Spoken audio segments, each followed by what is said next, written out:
What is up, everyone? Welcome to the 20 Podcast. I'm your host, DJ Spider. That's right. Our show is brought to you by Beatsource, the music streaming service for DJs that play everything. Is that you? I know that's me. Play everything. I love it all.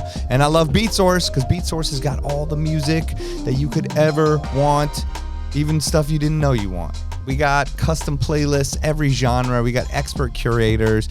We got intros, outros, and most importantly, we got Beatsource links. So you're able to DJ from the cloud within your hardware, within your software. It's super dope. Try it out. Let me know what you think. You get a 30-day free trial on Beatsource.com, or if you use the code THE20, you get a 60-day free trial. So let me know what you think. Thank you to the Beatsourcers. Thank you to everybody that's been listening. If you want to suggest anything to me, give me any feedback. I love getting your messages, and I get them weekly, and I write back to pretty much everybody. If I haven't written back, I'm sorry, but I love talking to you guys. Hit me on Instagram, DJ Spider at DJSPIDER, and I will hit you back. So thank you guys, and hit my website if you want to come to any of my shows. Sometimes you guys have been coming to my shows, and I really appreciate it. So in April, I got a bunch of stuff coming up. I'd love to see you guys out there. And now on today's show, I'm excited to play this for you guys. We just recorded. We've got someone on here today that is representing the younger generation of DJs. I know I'm an older DJ. I know I get these old fogey DJs on here. No, I'm just kidding. We get legends. But we wanted to have someone on that's putting in the work. And although I may be probably 20 years older than this guy, we discovered that we are really cut from the same cloth, and we just share a love of DJing, which then, goes to sharing a love of all types of things DJing related. So he was born and raised in Texas. He's 24 years old now, but he's been doing it since he was 12, which is pretty nuts. And he has he has multiple weekly radio shows. So he has a weekly show Friday on Sirius XM Globalization, as well as a terrestrial radio show that he does this 15-minute power mix on that is syndicated in like 48 markets, I think he said. He's blowing up online from his super dope DJ routines on TikTok. DJs, listen to that. TikTok, get on. And on Instagram and all the different platforms. He makes really dope edits and remixes that everybody's playing, including Little John. We found out is playing his remixes. So we hear all that on this episode. But he does all that for DJ City and Beatsource weeklies, uploading new stuff. I play his stuff. It's really dope. You got to check it out. And really, above all, he's just a genuine dude that loves DJing for all the right reasons. And that's why it was so much fun to get to know him better and talk to him on this episode. So please welcome to the show, DJ Mark Cutz. All right, we are in here. It is the 20 Podcast, and we've got the young gun, the man himself, DJ Mark Cutz in the house. What up, Spider? What up, man? What up? And he is literally in the house, you guys. Yep. Mark Cutz lives in Texas and flew out here just for this. Just got here straight from the airport, straight from LAX to our office in Beverly Hills, and he's flying back out tonight. We were just talking about his residency that he has to go play at. So give it up, give him mad props. One of the only guests to, take it upon himself to just fly out here like this. I had to, man. I really did. I love the whole podcast. So I was like, as soon as they told me, I was like, I'm there. Yo, flight booked. Don't huge, even worry man. about it. Honestly, that means a lot. Really dope. Oh, dude, I think it great. says a lot about your character. And, anyone else that didn't do it, it's totally fine. But, yeah. But I think there's something that we've talked about this on this podcast over 100 episodes, and it was this thing of showing up or being there. And it doesn't always mean physically, but right. It just means showing up and getting things done. And like, in a way, this is what it is, you're like, I'm coming out and doing it. And that's what I used to say, like, when I wanted Vegas residencies, I'm going to Vegas. I'm hanging out. They're like, why are you here? You're like, why not? Yep, exactly. I'm paying. I'll pay a few $100 out of my pocket to go do this, even if I just make one connection or get inspiration or whatever happens. So I think a lot of people, a lot of younger guys too, will kind of sometimes forget to do that, man. Like, just do it. Yeah. Just do it. Just do it. Just do it. I know a lot of people are not fortunate to be able to fly wherever, but if you are, and you love this thing, dude, like, I've gotten so much good feedback by just going out there and doing it. So Plus, I'm an OG Beatsourcer, so I had to come. Yes. I had to come. Yeah, but it's really like invest in yourself type thing, and I think that's dope. So happy you're here. Dope. And yes, you are part of the Beatsource DJ City family, and you do so much dope work for them, and so much cool stuff. So I'm happy to have you on the show and get the perspective of the younger DJs, because sometimes I'm old DJ out here talking about old homies. So it's cool to have you on, and we finally I knew who you were from the internet and from social media, but we got to actually meet and hang out on a Monday in Fort Worth in January. Yep. And that was really dope. I got to do an industry night at El Chingon, Fort Worth. See all the homies out there. Shout out to Danny West. Shout out Danny. Yeah. That's the man. Danny he's West. The man. Got to DJ his birthday. Of course, if anybody knows him or has seen him, they know that he did karaoke of Careless Whisper. Night on karaoke every single time. But I love it. I never get tired of it. No question. Yeah, I love it too. But yeah, I'm glad to be here, dude. It's amazing. I think for the most part, I was kind of like hoping to God that I get to come. So as soon as it happened, like I said, I needed to be in the building to make sure I was feeling all of this. I want to make sure I connect and all that. So yeah, I'm glad to be here. Dope. All right, cool. Well, yeah, we had fun that night. We could have recorded the probably last hour or so of us hanging out at the club, because the club closed at 2, and we just went out to the back patio, and people were, drinking, smoking, hanging, and we just all ended up telling stories and hanging out till super late. And I'm like, we should have recorded that. It would have been a fun that would have been podcast. Cool promo. Like, yeah, definitely. Yeah, we were talking about everything from, of course, DJ AM kind of stories to Danny was like bringing up all my history and like, you got to talk about this and that. Man, the AM story was really cool. You sent me the video the next day of you like approaching AM and his girlfriend like coming up, and I was like, that's crazy.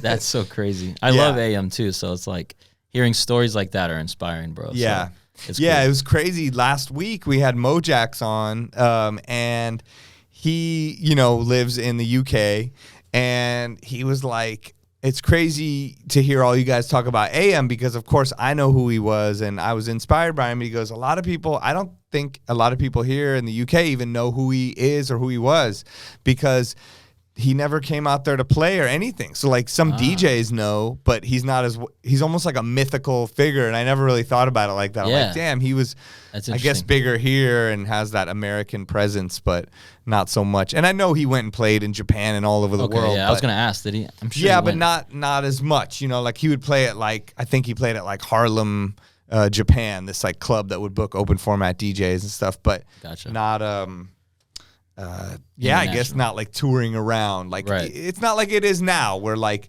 it's a producer and they'll go, A-Craze gets a big song and he goes to everywhere in the world and everybody knows him. It's like social media wasn't the same.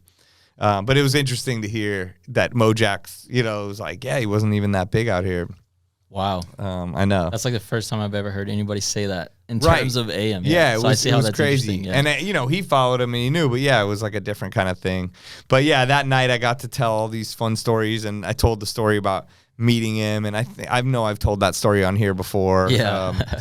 But there's a YouTube video online. If you search DJ Spider, Steve Wonder, and DJ AM, and something about Vegas or Bongo Jeans, you'll see us. You'll see me in my, I don't know, probably late 20s or something, meeting him and having awkward situations, learning how to use relative mode. And that's like me now when I approach guys that I've like been looking up to. I'm like, I don't know what to say. Let me approach. Should I not approach? Yeah, you were just at South by Southwest last week, right? Yeah, you said you met Lil John. I met Lil John last Wednesday, and I froze. I froze up. So I went through like 3 security guys to go talk to him. Finally got the courage to go, and I was like, I'm going to record it. The whole time I had my camera. But by the time I got to the last security guard, I was like, okay, maybe I shouldn't. You put too much pressure on yourself. And then I walk up to him, shake his hand, and I'm like, yo, Lil John, like, thank you for everything you've done. My name's Mark Cutz. I work with DJ City. He was like, oh, yeah, Mark Cutz. Like, I've played your edits, man. I know who you are. I froze. I didn't know what else to say after that. And then he was just like, all right, well, good to meet you. Turned back around to my friends, and I was like, nobody can talk to me today. Lil John plays my edits. There you go. So it was so cool. I used to need that drop. That's so dope. Yeah, he's cool. He's he's a man of the people, you know, like Yeah. he's a DJ's DJ and a music person's music person, you know, whatever it is. Right, Like right. he knows what's up 100%. But I relate to your feeling because I remember meeting him too. Like Yeah. I did the 100th episode of this podcast he was on. Yep. And we both told the story about when we met each other. And it was a similar kind of thing where I remember being in New Orleans and they were like, Little John's here. And I was like, all right, I'm going to bust out this routine I do. I'm gonna do the best thing I could ever do right now. Ended up meeting him. But it was the same thing where I saw him. Then I met him that night and I was like, I'll probably never see this guy again. But that was dope. And then I saw him in the airport and went up and it was similar kind of thing where, you know, it was just like, I don't know what to say. Yeah. And then they, you know, realized he's just. I never know what to say, man. I've been meeting a lot of like big DJs like Yeah. you. Like I never know how to approach, man. I never do. But at the end of the day, I always like just kind of just put my head down and like force myself. And it's always great to be able to meet and talk to these guys. And I think everyone's super cool, man. Like the Yeah. whole DJ community. Like I know Lil Jon's more of like on a bigger scale, Right. in terms of like everything he's done. But Yeah. even like when I meet, who have I just met recently? I think it was like It was Beatbreaker and South by, and I Yeah. love all his edits. Like Oh, I've me always too. looked up to his stuff, Yeah, and I he's was like great. scared to approach the guy, but I did, and we connected, and it's always like worth it. You That's know what I mean? great. To get past that like anxiety, that social Yeah. anxiety that we all kind of have. You know what I mean? No, we all have it. Yeah, yeah. And I think that I think as long as you're genuine, it shines through. You know what I Yeah, mean? It's yeah. someone like you that people see that put in the work from making the edits and doing the routines and loving DJing, obviously. Yeah, dude. I think people can breathe, tell eat it. if somebody is genuine or just being some weird name dropper, kind of like Yeah, for trying sure. to get something out of it, you know, instead of actually just meeting up to like. Yeah. I the think that's right why I get reasons. nervous though, man, because I just love the whole Yeah. culture like so much since I was like 10. Yeah. So yeah, being able to do all these things that I've always wished I could do is like insane, dude. Yeah. Insane. 'Cause No, I love feel it. you. Even coming from me, you know, like I remember seeing. I've had some things not go well in that respect. Where like I remember seeing Kid Capri in the airport, and I was like, oh shit, I gotta go talk to him. Like he's so dope. I've seen him live. I'm inspired by him. And there was a moment in time where we had the same management and. It was called Deckstar, and it was like he was on it towards the end, and I was in the beginning, but we crossed paths, and I was like, all right, I'm gonna go up and just like say that. That'll be like our connection. Yeah. And plus we're on Southwest Airlines, so you know you have to line up to like go. You know, there's no assigned seating on Southwest Airlines, so you have to get in line, and then wherever you get in the A line, B line.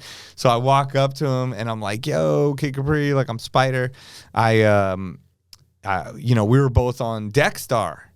And I wish I wouldn't have said that because his face like lights up and he looks at me, he's like, he got so mad. No way. And he was like, you know, just saying all this stuff about like, To you? Yeah, like bad. that's Like scary. he didn't like them. And so he just immediately got mad as if I was part of it. I'm like, no, I'm just a DJ. Like, Yeah. And then so it didn't go that good. Basically, he just kind of like turned away and thought I was saying like I was part of it. I'm like, no, like I'm. Oh, man. I would have been so embarrassed. He turns away and I'm like, all right, that didn't go good. Yeah, I'm like red, like hot. Like, I would have started that didn't go good. sweating, dude. Yeah, and Kid Capri And then they is so go, huge. yeah, and we're in Vegas flying to LA, I think.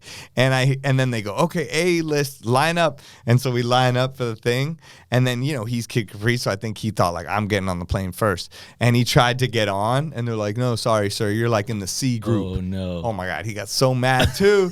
And then I had to like walk past him, like right in front of him, and be like, "Sorry, I'm going on the plane right in front of you." I'm like, Kid Capri's He's gonna probably hate like, me screw forever. that guy, Spider. Yeah, so I don't think I've ever even seen him or talked to him ever Since since then. But I'm sure I'm gonna one run into day- something like that. One day man. maybe he'll come on the podcast and I can reconnect, and Yeah. or maybe he'll get really mad at me on the podcast. We'll get a viral moment. I don't Hey, know. that'll be great. But no, I look up to him, Kid Capri. I love you, man. I Yeah, shout out Kid Don't get mad at Capri. me. But yes, I understand the nervous. For the most part, 99% of people have been super cool to me. Yeah. I've had maybe a couple other DJs that were a little bit like blow you off Hollywood. type. Yeah, like Yeah. they just, yeah, Yeah. exactly. I think it just kind of sometimes you don't know what they're going through too. Like I got to remember, like, oh, Yes. these guys are normal people, you know. Yes. So I forget that. Yes, totally. You don't Yeah. know everybody exactly. Like think about how many people are coming up to them and asking for things, and Yeah. all celebrities, you know. Yeah, for sure. So I get it. But yes, I think, you know, people know that you are coming from a good place. So I think that's why it's just cool. Be you. That's the whole gist of the story, man. Just be genuine. Yeah. That's what I tell all the guys all the time. Like, just be you. Even if you're like nerdy and weird, like just be that, and they kind of just see who you are, and you're good. You're super good. Yeah. Instead of being like, yo, like I DJ this place and I know this person, like, right. You know what I mean? Yeah. The people, when it starts becoming very name droppy, it's like, at that point, it's like a desperation type thing. You know, it's like when people, you know how it is. Like when you DJ spots and people start hitting you on Instagram or coming, yo, let me get in and do the thing. But they're not like offering anything in return or even giving you anything to go off of why. It's just immediately wanting something. Oh, that just happened to me recently. I had a guy just followed me on Instagram. And then maybe 5 minutes after that, he liked one of my photos and then sent me a, hey, man, I see you're playing at this spot. Like, can I come through and spin, and then like maybe you can go play on my spot? I've never met this guy before. I don't even know. I didn't recognize his name, and I just kind of like ignored it. He unfollowed me. I was like, come on, man. It's like not genuine whatsoever. You just kind of coming in asking for something, and then and things take a long time. Like relationships take a while to develop, or doing a gig trade thing like that. There's been people I knew for years and years until it finally worked out, you know? You would think that's common sense, but I feel like a lot of guys, it kind of just goes over the head a little bit. Right. You know? Yeah, just develop the relationship in the right way, you know, with everybody, and give people a reason to want to be around you musically and like all that stuff. So yeah, for sure. That's cool. So and how was South by Southwest? It was cool, man. It was a little more, it was like a little, I wouldn't say slower.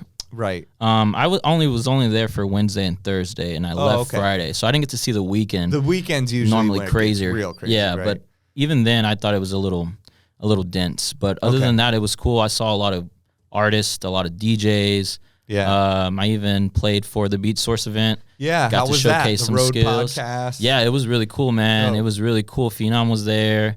All the road guys were there. Chris Villa was there, which is one of my biggest idols ever. He's amazing. So cool. And I saw him on Twitter saying, should I go to South by Southwest? So it sounds like he went. Yeah, I liked it. If I could have liked it twice, I would have been like, dude, go. I liked it too. I was like, you're speaking what's in my mind right now. But then when I saw his picture there, I'm like, oh, he made it. I should have done it. Yeah, you got to come next year for sure. I will. Man. Next year, I'm coming. There every year just because I live 3 hours away. So. I would. It crept up on me this year because, like I was saying, in January when I saw you, I still hadn't got COVID yet. I'm like trying to be all careful. I'm trying to just get back into the world. Yeah. And then February I got COVID and the whole month got all messed up. Yeah, it was like right after I saw you guys. Really? 2 weeks late. I thought I was gonna get COVID that night because we're all hanging. Everyone's in a tiny room. I hadn't had it yet. I felt that vibe from you. I felt you were like, oh my God, like, I'm kind of scared. I was, yes. I had made it 2 years. I didn't know what's up. I'm in Texas. Everybody's saying, oh, it's Texas COVID doesn't everywhere. Care. Yeah, Omicron's everywhere. So I was like kind of tripping.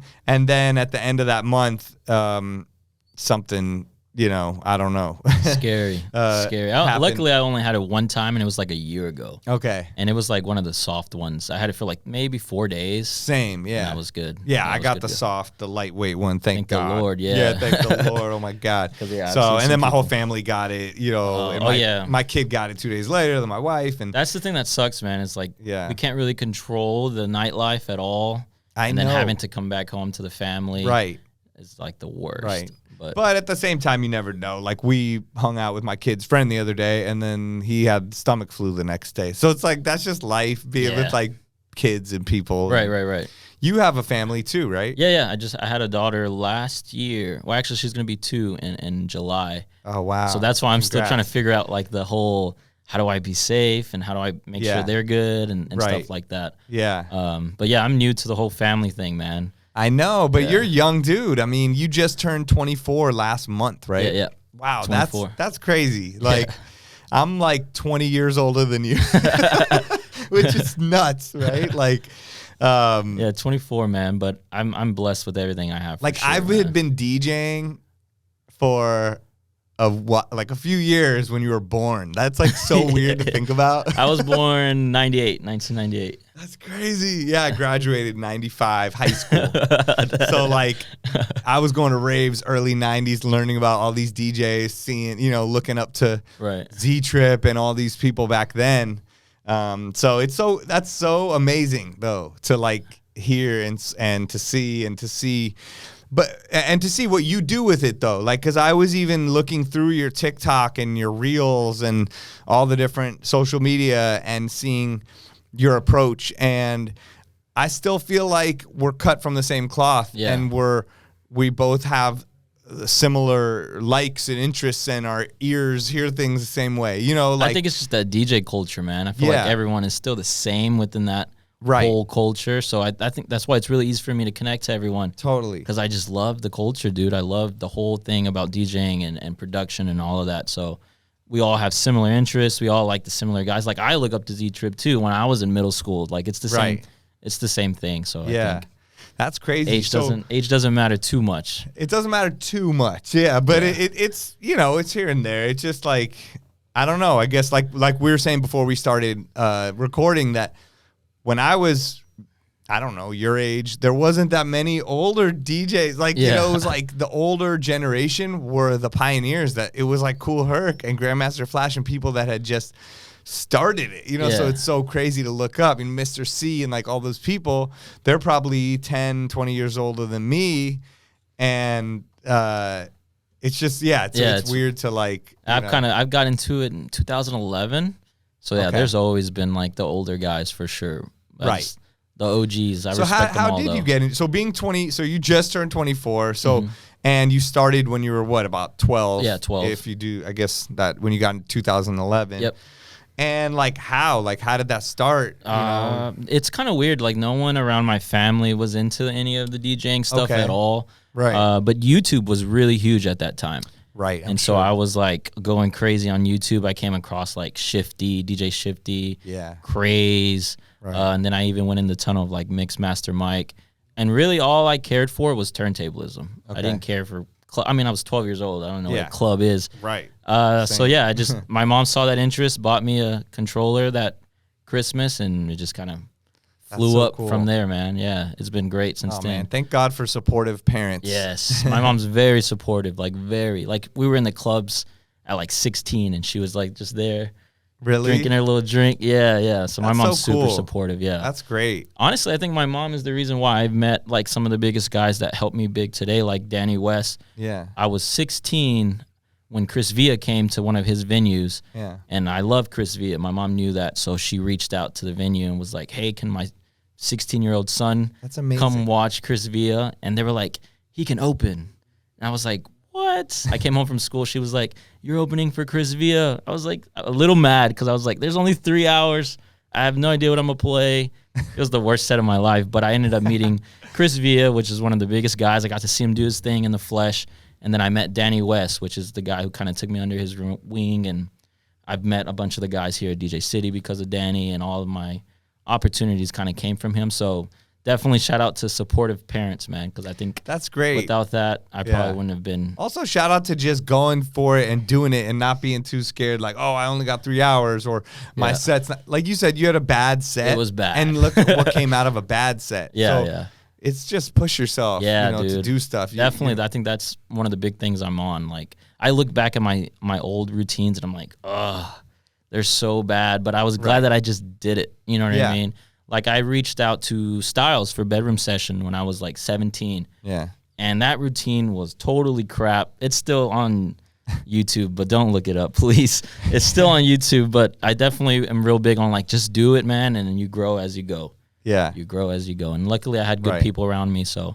Yeah, that's same with music production. I feel like everybody's like, oh, I'm not ready yet, or I got to do this, or I got to learn more. But then when you go back and listen to the first songs by all these people that are huge now, from everybody, Afrojack and Swedish House Mafia and anybody, hip hop producers and Flostradamus, whatever, all these people, it sounds so different and almost like thin, or and then they just keep growing with it. You have to just got to do pushing. It. Yeah, like Nike says.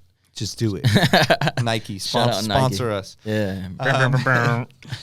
Well, that's crazy. So from 12 years old, your mom supporting you, buying you the control. What was the controller? Do you remember? Yeah, it was a Newmark mix deck. Okay. Yeah. Could you scratch on it? Yeah, it had the little platters on it, and it was like it had the CDs at that time. Got it. I know it was 2011, but I didn't start using Serato till like 3 years after that. Okay, so it was I had just put CDs in. Yeah, I had zero guidance. Once I did get Serato, is game over. I was like, what? So YouTube was your guidance in terms of like, I want to be able to learn how to do this, even though you're watching the most advanced thing ever, but you don't have any like friends around you like, "Lo, I got my turntables, come practice," or "I got this CDJ." And yeah, I mean, I was so young. There's nobody else DJing around my age at 12. I'm sure. So yeah, I was the only guy doing it at that time. 8-track shit. But yeah, I mean, same. You know, even when I was coming up, I hardly had any DJ friends, and it takes a minute to do it. And yeah, and then you finally see someone and teaches you, and you're golden from there, man. That's the way it's been for me, for sure. Right. And it's taken you so many places, even just, you know, to being 23, 24 years old. I mean, you've done stadiums, like what, opening for Pitbull? Yeah, Pitbull. I've opened for a few different artists, but Pitbull was the biggest. I saw some pictures from that. It looked insane. That was the best thing of my life. I think it was like 14,000 people. Wow. Sold out. Yeah. What did you play? What was it like? I kind of put together like a sing-along set. I had 2 sets. Okay. One was 20 minutes, and I was super nervous. But when was that? Right before you went on? Or? It was like while people were getting their seats. Okay. And then Iggy Azalea performed. Okay. So the crowd was super rowdy, and then I jumped on again. Oh, okay. That's when all the crowd was nuts. And I just did a lot of like high energy, fun stuff. Worked the mic as much as I could. Nice. And yeah, I just powered through my nervousness. I was so nervous, dude. Oh, I know. And then I was in the backstage chilling with Chino, which is Pitbull's tour DJ, just like living it up. I was like, this is so crazy. I was like asking him questions like, dude, so how do you deal with being nervous? He's like, we're never nervous. We are always winning. You know, Chino. Chino's always super cool like that. We're never nervous. And I was like, okay, I'm going to put that in my head.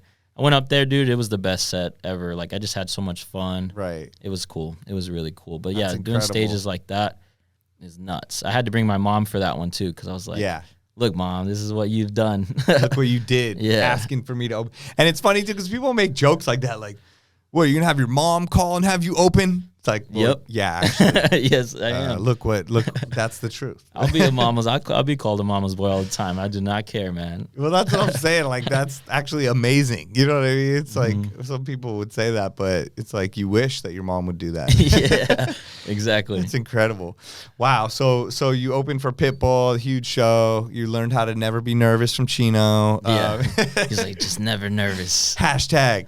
Never nervous. Never.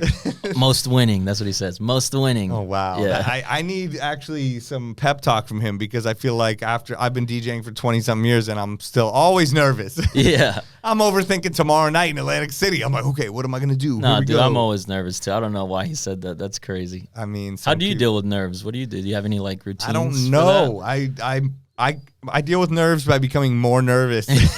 Okay, cool. So I'm not the only one. I'm the worst. Like, I don't know. I overthink the shit out of it. I guess the things that do make me less nervous is preparation. That's the thing that could kill the nervousness. The more I prepare, the less nervous I am. Because if I got some dope crates to go through, whether it's just some random ones or some past sets, and then I have some ideas for like, okay, this would be dope for the beginning. This would be cool if the crowd's into like a 110, 130 BPM type this vibe. If it's more hipster, I just try to be ready. Yeah, you know, be prepared as much as you can. With different things, be prepared. Kind of talk to the like tomorrow night. I'm in Atlantic City. I texted the people from the club. I said, "Yo, I was there last year. Is the vibe the same? What have the nights been like? Do you think it's going to be very packed?" Try to get, little Sherlock Holmes. Yeah, like get some detective work going. Yeah.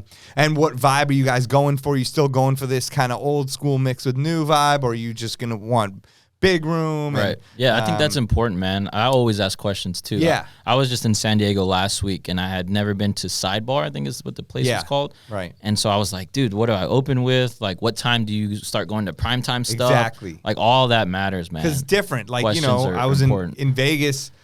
You're going late, so you don't want to just like hit them right away with the stuff. But in San Diego and LA, sometimes it's almost like the club is packed from 12:20 to 1:40. You know, and it's like there's no one there before or after that. It's so weird. You got to know, every venue is different too. San Diego is a very special place where it's like there's 1 hour of craziness and then a little bit around it. But yeah, San Diego was fun though. Oh, I'm sure it was so fun. I love DJing out down there. It was almost cool. Every place, every time. Yeah, it's great. Yeah, San Diego was great. I enjoyed it. But yeah, I definitely asked a bunch of questions. One of the things that I do for my nervousness, it depends if I'm prime timing or not, but I always make sure in my head I know the first 3 songs I'm going to play. Yes. That just helps me off the bat. Because then you're warmed up a little bit. You've done 3 transitions. Right. Even if it doesn't work, then at least you know you got through that. And it's just 3 songs. So even if the songs don't fit the vibe, you can change it from there. But just those 3 songs help me not. It's so funny. Me too. Fluster. I always need to set it off with the beginning few songs. Sometimes I take it overboard and I end up sitting there preparing forever. And I'm like, damn, I got like 40 songs. Yeah. And then, but I can just make it up. You know, I can do that and then realize, oh, the crowd's not into it. I'm going to switch over to this vibe.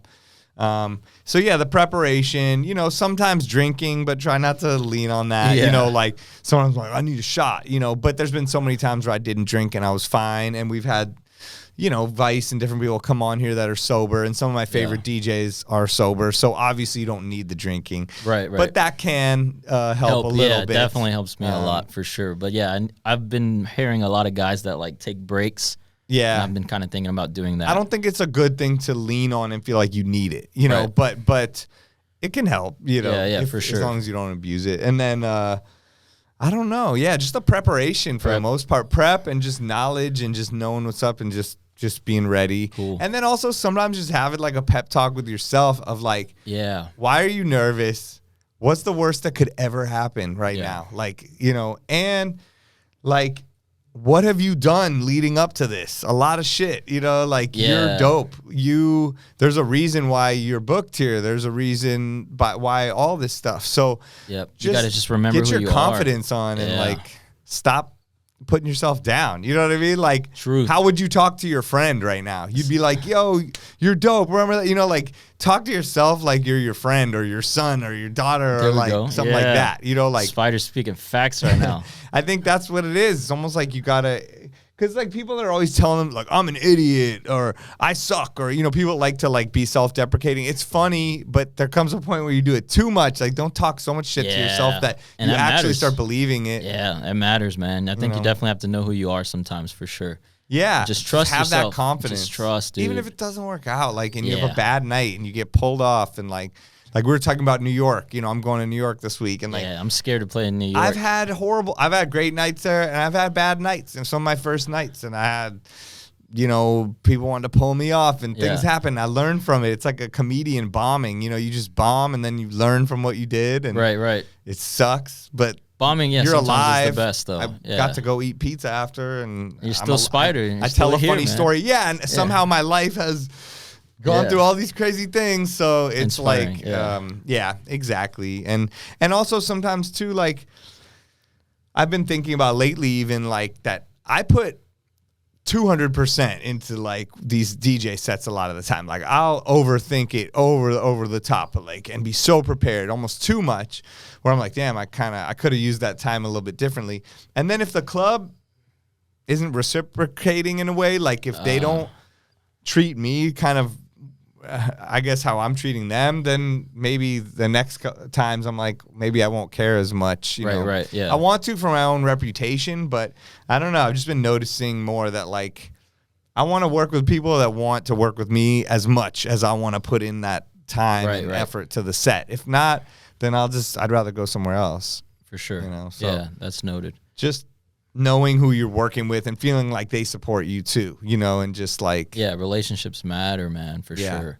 Yeah, someone said to me, like, I think it was last year or the year before, they were like, feelings aren't facts. And I was like, I kind of got to keep that little, like, saying in my head, because sometimes you get all these feelings and you're like, I feel like this, but no, I feel like this. And it's like, who gives a fuck? Like, you know, it doesn't matter how you feel. Like, none of that is facts. Like, if you look at the real facts, these are the facts. So you can feel however you want. So exactly. That's some, you know.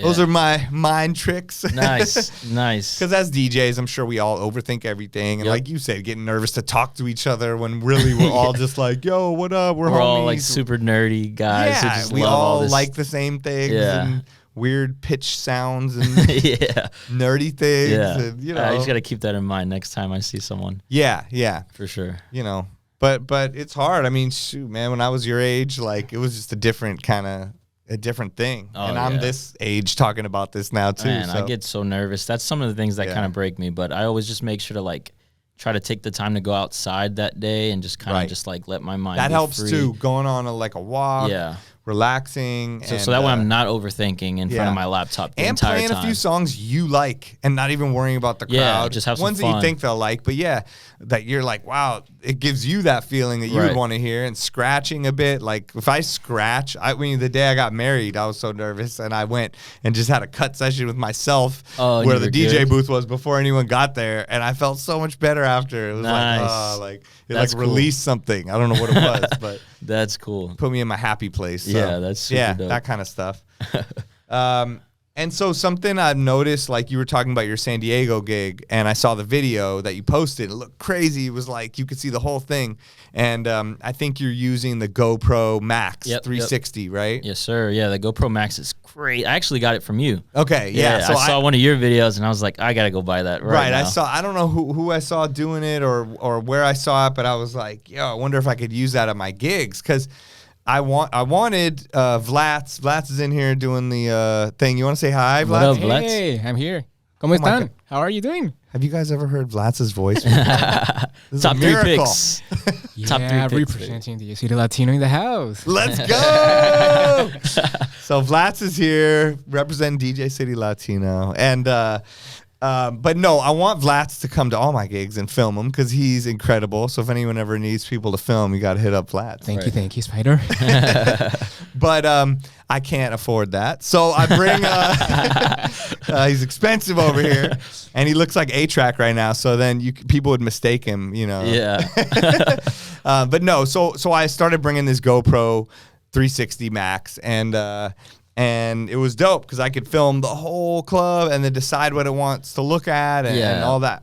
Yeah. And then I remember, you hit me up like, what camera is that? I told you. And then a lot of people started hitting me up. And now I've seen, I think, Trentino and like all these people are starting to use it. Yeah, it's like a DJ's tool now, for sure. Because it's cool because we always have that thing where we want to show what we're doing, what the environment looks like, what the crowd is, with the big drop, with the lights. Yeah, and I think it gets hard to be able to do that like while mid-set. Right. And with the GoPro, just hit play and I'll just forget it's on. And just, and Jay Espinoza does really dope ones. Yeah. I think he has a different one. I think he has like that 360 camera because his thing is 360. way high up every time. Like mine, unless he has the highest stand ever. But when you see his, but I remember him years ago writing like, I never pull my phone out and DJ and record, you know, because it's so hard. I always miss the best points. Like, I forget. I'm like, all right, I'm about to play Khaled. All I do is win. Let's do it again. Film that hand up part. But it's like, other than that, you don't know when to pull your phone out or you're working. Yeah. The 360 is like, it's great. And then you could choose the angles you want later. Yeah, you do this thing called keyframe, and I was telling people, and like, how do you do that? And I'm like, yo, it's the easiest thing ever. Like, you just literally watch the video, you pinch and zoom and move it, and then put a keyframe, and then it automatically, like, you know, you're like Martin Scorsese, you know, it like does this cinematic pans and zooms for you. And it does it by itself. It's so easy, within a second. Then I export it, do all these different trials and ways to do it. So that's been cool. And then I got to see what it looked like in Sidebar. You know, like you were like, this looks like a space, or I feel like I'm DJing a spaceship. Yeah, it's like a UFO in there, man. It was crazy. The lights are like from the floor to the ceiling all over. So dope. 360 around the the camera captured it perfectly. Yeah, it looked amazing. An iPhone wouldn't have done justice, I don't think. So that's the camera that we're both using that a lot of people ask us. So hopefully you're listening to this podcast and you don't go get it. DM us anymore. Don't ask me anymore, please. Don't ask me. No, you can ask. Yeah, we're joking. You can ask. We might not write you back, but Actually, I'm going to start telling people just a horrible camera, like a different. Yeah. Yeah, just give them something else. Yeah, that'd be hilarious. But no, that's been cool. So you've been using that. And I see you've been using it for some of your DJ routines too, right? Yeah, I just started using them for my routines like the last 2 weeks. Okay. Like even in the room is cool because it's like you can just move around or you can shoot only the one turntable. And then when you throw it to the other turntable, you could like hit that angle. So I think it gives it more of like a, like you're involved. Yeah, in the video a little bit more. So it's cool, and it's like someone's there filming it and doing the cinematography. It's like a drone almost. So it's super cool. Yeah, right. And that's kind of been helping me a lot. I think I've been doing a pretty good numbers just because I have that camera. Right. You know what I mean? Because I was shooting on my iPhone for a while just with the wide frame, which is great, but it's just so still. You know. Except at the same time, just on the other side of things, you have a video on TikTok that I think has 3.2 million views. Yeah.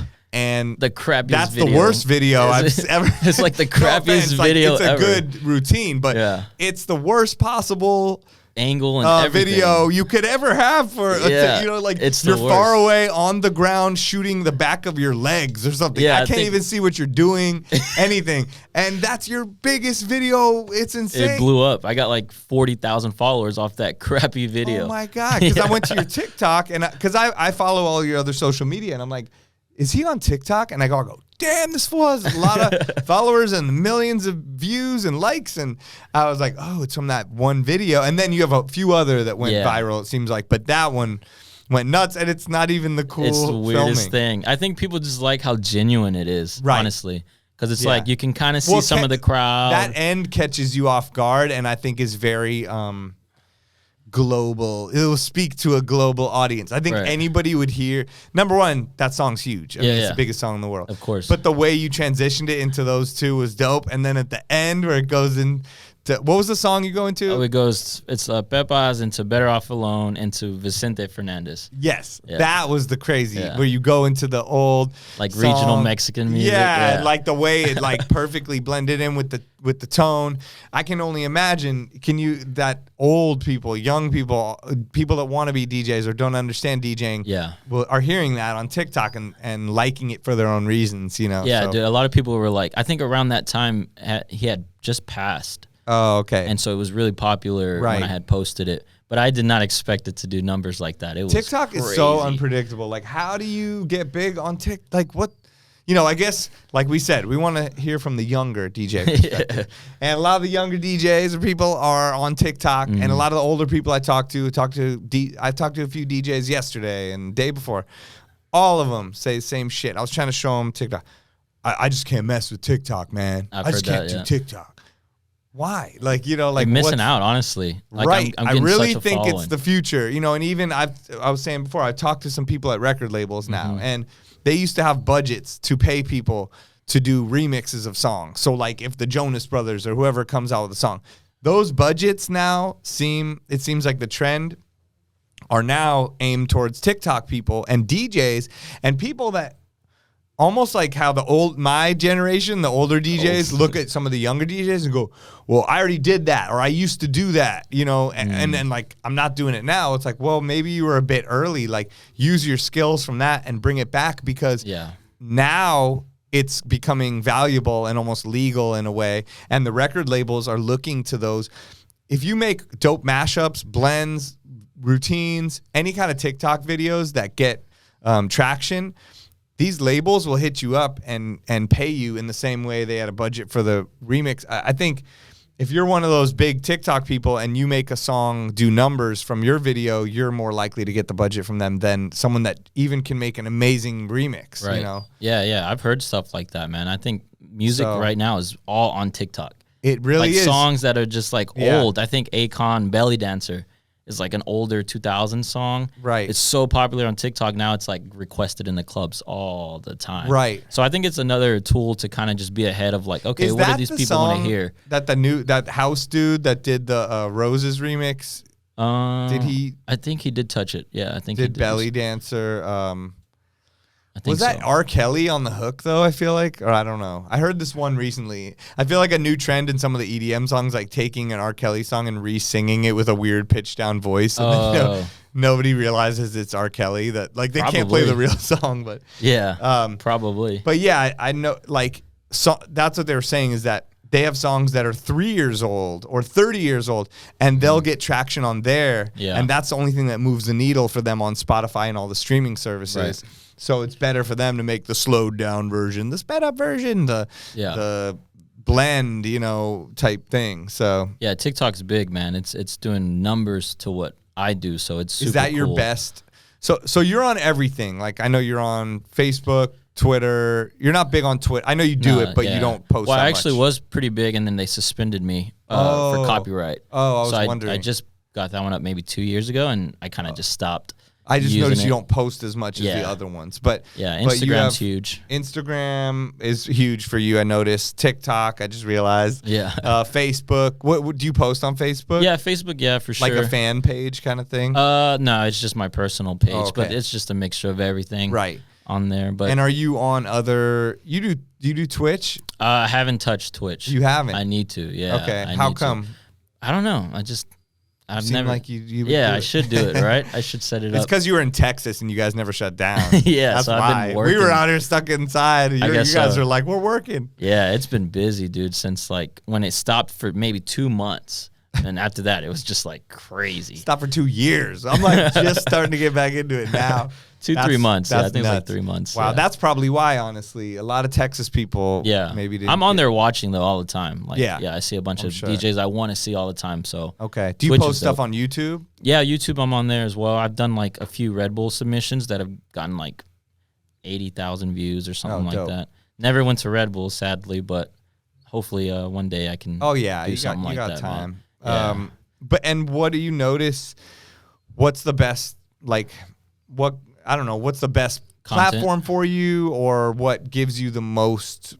I don't know. What do you get out of it? Yeah, I like Instagram a lot, and mainly just because of the videos. But now that TikTok is kind of doing, my focus is more on there for sure. Yeah. But I've always been real big on videos on Instagram. That's kind of how I networked when I was younger, because I was so young I couldn't get into the clubs to go like give the DJ a drink and show love. Right. So I've always just focused on making really dope, cool stuff on Instagram, cool videos for like the DJs.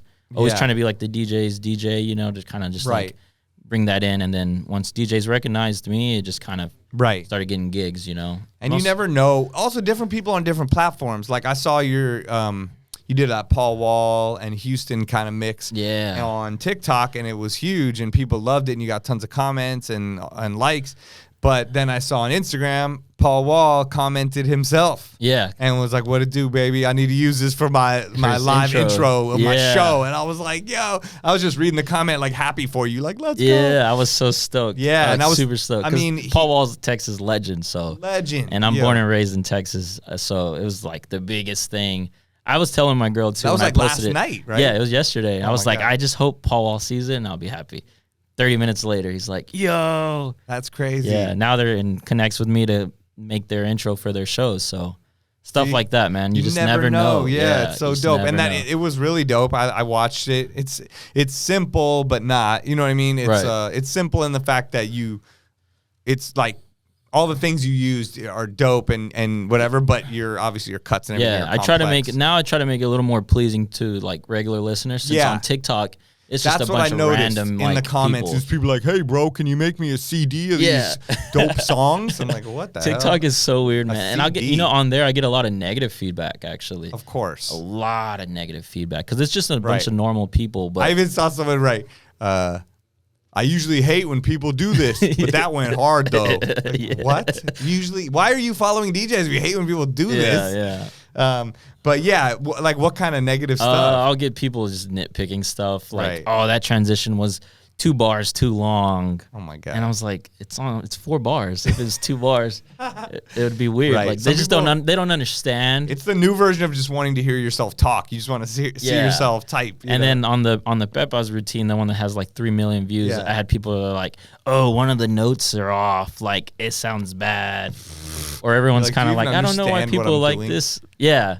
I mean, I know one of the notes is off, but I'm doing it live. It's called DJing. Yeah. It's like I'm not producing up there. You know what I mean? So it's a different story. But yeah. But it's cool. I don't pay attention to it. I try not to. Yeah, no, you Post can't. and ghost for TikTok. Post and ghost. Yeah. You have to post and ghost on TikTok because Instagram, you check it like 1 minute later and you'll have a bunch of comments and likes potentially if all is going well. But TikTok, it might take like 3 days for someone to even see it. It's like they just like hide it in their TikTok closet, and all of a sudden it's like everyone's seeing it now. You're like, holy shit, why am I getting those? I do not understand the algorithm at all, dude. I really don't. It. But no. Ever since I had that one video pickup, I get around 20K for some of my better routines. Right. Dope. So it's just kind of, now it's pretty steady. Now I know if I post something. Have you had copyright issues on there? No, I haven't. Yeah, me either. Yeah. Twitter. But I see other people saying it. Yeah, Twitter's the worst. Twitter sent me this whole thing saying they're going to delete my account. And they will, man. But it's weird because they go, we won't delete it if you delete the thing that we told you to delete in the email. And I was like, what? And I was like, I never got an email. So I don't know what they're talking about. So I'm just hoping, like, don't delete it. Yeah. You guys delete it. Yeah. Like, I'm cool with whatever. Delete all my tweets. Don't delete my account. I think Instagram will just take it down for you. Instagram has been sending me alerts that I'm breaking the rules every day of my life. I don't understand. They send it for the same video over and over. Oh, really? And then I can't find the video to delete. It's so weird, yeah, you know, but the weirdest thing. I don't know. But thankfully, I do think TikTok is really the future because I've noticed the streaming on there is nuts. I don't know how you get to that point. Maybe you have to have 10,000 followers. Yeah. I can stream. I haven't yet. I should, though. And then you can stream with OBS when you get to a certain point, too. Oh, sweet. You can stream with just your phone after a certain amount of followers, and then you can stream with, like, the real deal, like how they do on Twitch. But some of the DJs on there, it's crazy. I was just, and the discoverability is better than Twitch because I was flipping through. I saw this girl, she's DJing to 4.9 thousand people, and they're just sending her endless gifts and putting glasses on her face. On TikTok? And, yeah. Oh, wow. And then I flip, there's another dude, he's playing 1,000 people. You know, and I need to get on that, man. I need to do oh some my God, and they're I have like making all money. I have all these followers, but I don't know what to do with it. You know what I mean? It's so new I don't either. That's what I was asking earlier. Like, hey, how do people monetize these? Because like you'll go to the live thing sometimes, and like there's crazy stuff happening. Like with DJing, I can't see it now, but yeah, you click through there, and that's the thing is the discoverability is better. You know, because like 900 people. Oh, gotcha. Boom, 500 people. So I don't know what these people are doing, but I went from someone DJing to someone like shucking oysters and pulling pearls out of it. And like, then some dude fishing in a river with a magnet and pulling a car out of it. And I was like, what? The weirdest stuff. Yeah. The weirdest stuff. Even though TikTok's weird, man, I do definitely think like the younger DJs should definitely jump on that. I think everybody needs to jump on it. Yeah, everyone for sure. They have tapped in with the music, and that's what we want, you know, is where the music people are. Yeah, you know, exactly. and it's people that like music. It's just how Twitch is in a way a music, so it's a gaming, but it's also becoming a music social media platform. And so is TikTok. I feel like they have that thing with it. Yeah, for sure. TikTok is great. Like, what are some other things that I feel like people, the older DJs, maybe wouldn't realize about the younger DJs of maybe just, I guess, your guys' goals or things you look up to or I don't know. Is there anything that I'm missing, you know, that's a disconnect? It's honestly probably the same thing other than the fact that social media is so huge now. Yeah. And people look at your page to see if you're relevant now, which kind of sucks, you know, to a point. But I think if you play the game right as a younger guy, you're good. Like I've always just been the kind of guy to just kind of stay in my own lane, especially on social media, and just focus on putting out really dope content. Yeah. And like I said, like it'll get attraction from other DJs because I don't get booked by club owners. I get booked by other DJs, you know. Okay. So I've always been real big on trying to make sure that I'm following a bunch of people that I want to be with this person one day. Let me make sure I follow them. Right. Even if they don't follow back, just stay in your lane. Follow who you want to follow. Do what you want to do. Don't worry about follow backs, guys. Yeah, okay? yeah. It will come in time. It will come, I promise. But I think, just doing that, man. And then hard work, networking, like we said, just going out and doing the flying thing if you need to do that. Yeah. Just stuff like that, man. But I think definitely a lot of the guys nowadays want like a handout so much. Yeah. Even people my age will kind of come to my gigs and like, you know, they just want a gig right off the bat and I've never met them before. Right. Or stuff like that. I think we have to remember that you got to work just as hard on this, you know, as you would like a normal job. Because at the end of the day, dude, this is a huge industry. Yeah. There's so many things you can do. You just want to make sure that you're being the best you can be. Like when I was younger, man, I would practice so much. I still practice so much, but like it was crazy. I would skip school just to fucking scratch all the time. I would wake up, scratch, go to sleep, scratch. Yeah. Because scratching to me is what I wanted to do. Yeah, no, you know? same thing. That's what I was doing too. And now a lot of these guys, like I meet people and I'm like, yo, what kind of setup you have at home to practice? Oh, I don't practice. I just go to the clubs. They already have a setup. And I'm like, defeats the whole purpose, man. Right. You know? Which is, I mean, it's cool if you want to just do that club and all, but if you're looking at the bigger picture, which I know a lot of the young guys are aspiring to be great, just got to work hard, dude. Right. Work hard, put in the hours. Like right now, man, I do like 8 hours a day of just like whether it's production or just organizing music and stuff like that. I'll even go to Danny West's house on Mondays. We talk for like 2 hours, 3 hours, just brainstorming stuff I can do for the week. It's like a full-time like job, but I don't think a lot of people just think I go up on Instagram and do a video and it blows up. But I mean, there's a lot of hard work behind it. So to a lot of the younger guys, man, just keep working hard, be you, be genuine, work the social media game, and you'll get there in no time, bro. Yeah. Honestly. I'm still working a lot, so I know I'm not one to speak, but I just want to make sure that we're all rising, you know? Yeah, exactly. Yeah, I agree. We can all rise up and help each other, and it doesn't have to be so competitive, you know? Right. And when you say you put in the 8 hours, so you basically just like 8 hour day, just like a job, and whatever needs to be done, whether it's organizing your own music, coming up with a routine, brainstorming with someone, and then also you work for DJ City and Beatsource. You put out edits every week for DJ City as well as Beatsource, right? Yeah. Beatsource, I do 20 a week, actually. 20 a week. Oh, my God. Wow. 20 because some of those edits are just literally adding like an intro outro, or acapella out to a well-known song. Yeah. And DJ City, I notice sometimes you'll have literally a full remix that you produced or a bootleg. Yeah, those take me way longer for sure. Yeah. But I love it, dude. I just immerse myself, and I love every single bit of it. Right. But yeah, Monday through Friday, dude, I'm in my studio at home just doing what I can, you know what I mean? Right. I love doing the stuff for Beatsource, though, man. Like, it's so cool. Yeah, like, because it's like back cataloging a lot of stuff. Yeah. So I'm listening. I'm like, oh, snap, I've never heard this sample. I could use this for a new remix or something. Right. So it's super cool. Even though it's basic, like 8-bar intro, some of them can take me a while because I'll get a song from the 70s that's not warped. Yeah. And I got to put it all on the grid. I know. It takes me an hour sometimes to just do one. I know. What I watch Kid Spin. He is that Twitch show now where he's doing genius. What the hell, man? I mean, I know that there's a reason why you're the music director here, but how do you he quantized the song and made an intro to a song that it took me maybe days.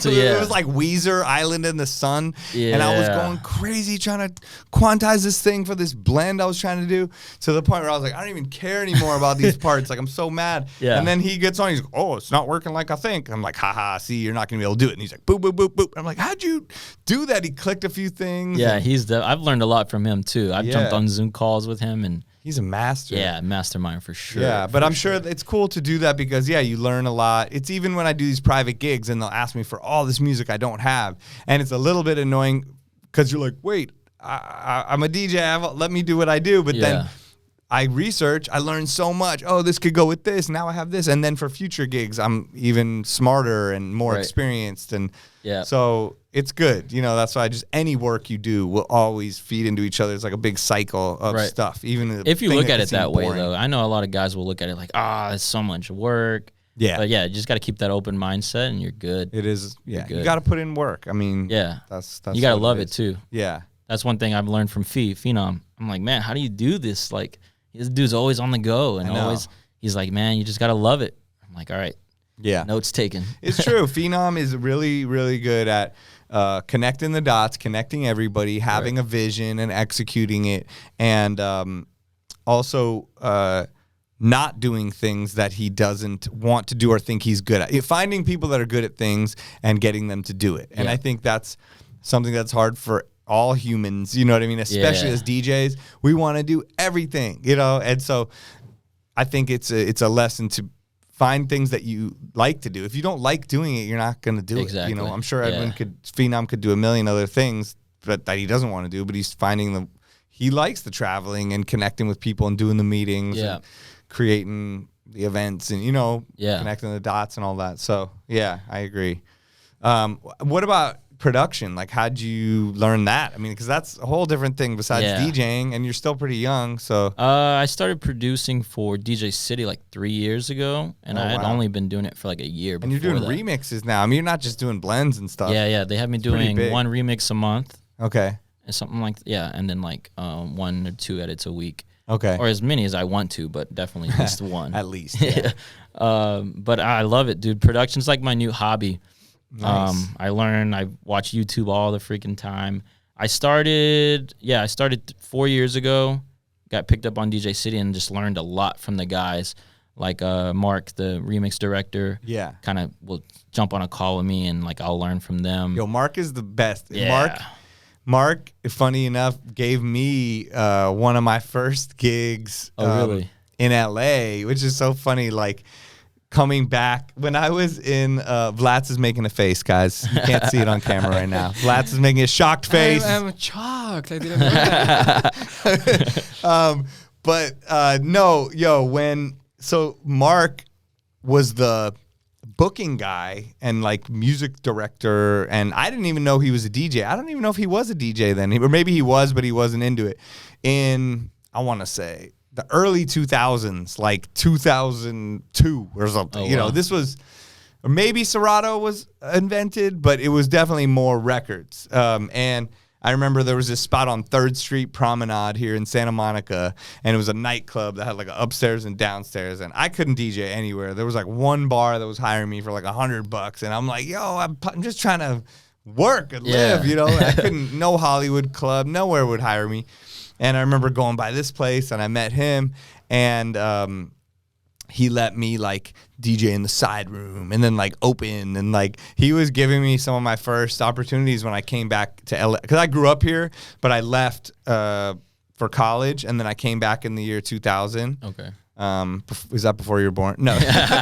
Almost. I was 2. Oh my God. And I remember like me and Steve Wonder, I met him like not like around then, and we would do 4 turntable vinyl sets, and then Serato had just come out, maybe, I think, or maybe even Final Scratch or something. Okay. But I remember being like, let us DJ the main room, because this place was huge. I'm like, you gotta let us. So finally he gave us a shot, and he let me and Steve, I have a picture from this night, like me and Steve got to DJ the main room. We had 8 crates of records, 4 turntables, Crazy. Serato, and but yeah, Mark, he's so selfless. I love that guy. yeah, and that was 20 years ago. So it's crazy. Now we're back connected, and he's a big part of DJ City and Beatsource and all that stuff. So shout out to Mark. Gotta have him on the podcast. Yeah, man. you got to. Oh my God, I want to hear his side of that story. I want to hear his whole story. Yeah, for sure. Because he's like production wise super smart. I've learned a lot of stuff. I've obviously been playing Tall Boys Tall edits forever, and transitions and all their stuff. So creative. All those guys have helped me a lot, though, man. I always say like I'm at where I'm at because everyone's just so willing to help. Yeah. Yeah. And you just got to ask for help, and they'll give it to you too. So yeah. But production for me is like my baby right now. I love producing. I love being able to hear people play my edits like everywhere. Is like the craziest thing to me. Right. We had went to London recently, and I don't even think they knew we were there. We had just walked in the club, and they were playing one of my edits, and I started geeking out. Oh my God. Yeah, I was like, this is so cool. Like, yeah. You're in Texas, just watching YouTube. Small old Fast Texas. forward 10 years later, like you're in London, and they're playing your remix. I always go back to like my 12-year-old self, and I just freak out. Yeah. They're always like, dude, stop fanboying. I'm like, no, I'm gonna enjoy this moment. This is super cool for me. Anytime anybody plays my edits, dude, I don't care where it's at. It's like super, and we love it. Surreal. Like, you know what I mean? I told you last night. You flew out here this morning. I thought maybe you were coming yesterday, and I talked to shout to Matsu and Craze and Slow Roast and Gaslamp Killer, Matsu's everybody. Cool, yeah. But they were doing this Slow Roast takeover at Space Yacht last night, and it was going to be Craze and Gaslamp Killer and Matsu and some other people, and I like you said, I'm still fans of those guys. I want to go just watch. I didn't end up going. Sorry, everyone. But if you were in town, I was like, we should go. But it's the same kind of thing. Like, I just want to go see dope DJing. It's just inspirational for me. That's what it is for me. Yeah. Just I met up with someone recently just to have a scratch session, trade music, and just like old times. And you gotta. Yeah, I think sometimes you have to go back to like the younger self and just realize like, okay, this is still what I love to do. Yeah. Instead of a job so much, Right. Yeah. Tap into that part, then realize it is a job and tap into that part. You got to have a good balance. Find the balance. Yeah, exactly. Because also we're talking about all these things you're so busy with, and we haven't even mentioned that you're on the radio weekly, right? On Pitbull Globalization Fridays. Yep. Friday, 8 a.m. 8 a.m. Friday. And you also do radio in Dallas? Yeah, I'm on a syndicated show called the Kid Craddock Morning Show. Right. I've been doing that since I was 18. Damn. Yeah. Okay. And that plays, I think in like 48 different markets. Oh, all over Texas or all over? No, all over the U.S. Oh, wow. Yeah. That's huge. Yeah, so that was a big one for me. I got that gig when I was in high school.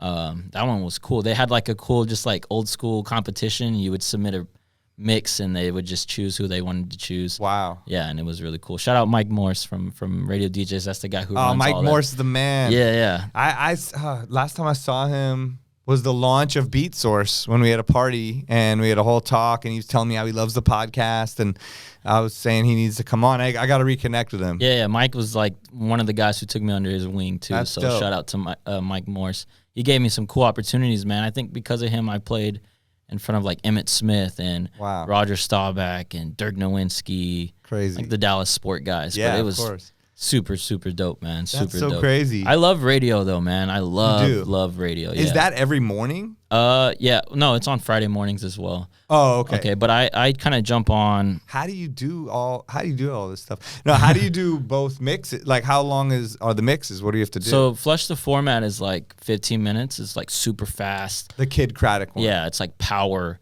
And it's how like, many 15-minute sets? Just one.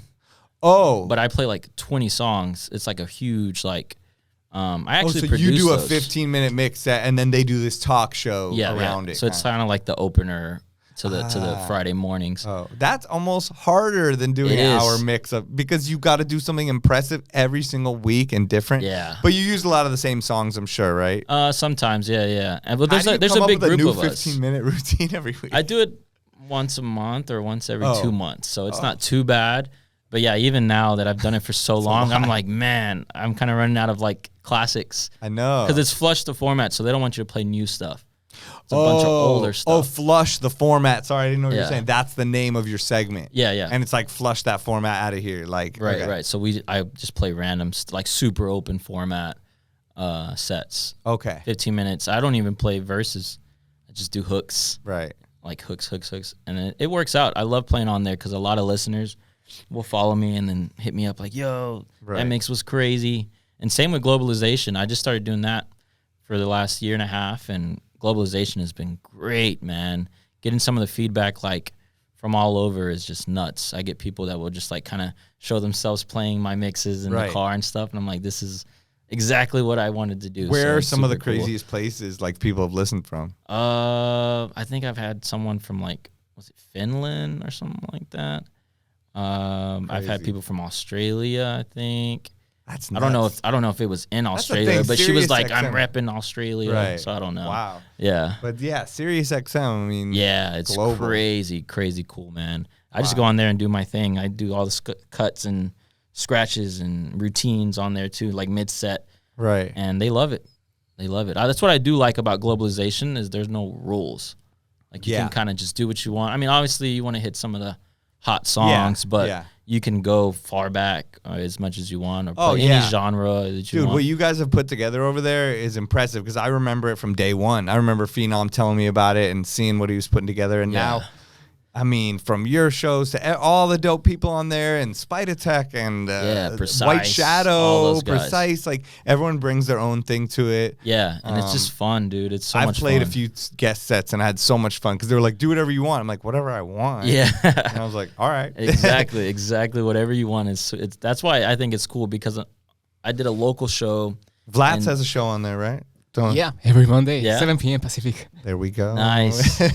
It's just cool how open we can be, because in Dallas, I did Kiss FM for like 5 years, and it was like they told me every single song to play. Right. Like, yeah, it was like you only have 18 minutes, so you have to let the whole song ride. Yeah. Because you only have 4 songs you can play. And I was like, what? It kind of takes away the creativity.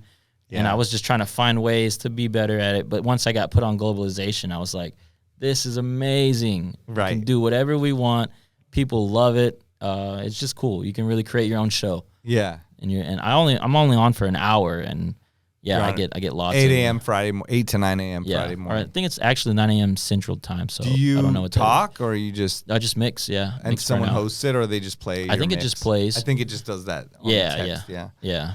That's the only thing with my car doesn't have Sirius XM anymore. And so I'm like, I have to do the app. I still pay for it just so I can Really? listen, you know, but that's the one thing about my car. I wish it had it, because I loved it. I was, I listen to Howard Stern, I listen to Globalization, I listen to all, and I just get ideas. I go on the 80s station and all the different 70s station. I'm like, I forgot about that song. I could remix that. Yeah, SiriusXM is dope, dude. Luckily, my car has it, so I'm like, yeah, yay! I don't have to pay for it. Oh, it just has it built in. Yeah, Nice. I think it does. Yeah. Yeah, mine. It just. Yeah, I gotta get it. I gotta get it in there somehow. I just do the app, but then I forget. There's like too many ways to listen. It's funny with Spotify and all this stuff that like sometimes I don't know what to listen to. Because I'm There's like, so much. It's too much. I'm Yeah. like, where's the playlist I want? Or like with my kid, I'm like, I want to play him all this new stuff, but then I'm like, oh, and then he just wants to hear like. Are you more of a Spotify guy or Apple Music kind of dude? I pay for both. I like both, and I see pros and cons to both. Yeah, but that's I how I think feel. Spotify Better is my go-to. Okay, cool. I feel like there's certain things with the navigation of the playlists, the radio factor of it, the just the way they do it and run it, the people making the playlist. Apple has their live radio is insane. I don't think people realize how dope it is. I didn't even know they did live radio. Dude, they have the dopest people ever on there. Like, oh, wow. They have Stretch and Bobbito have a show. Kenny Dope.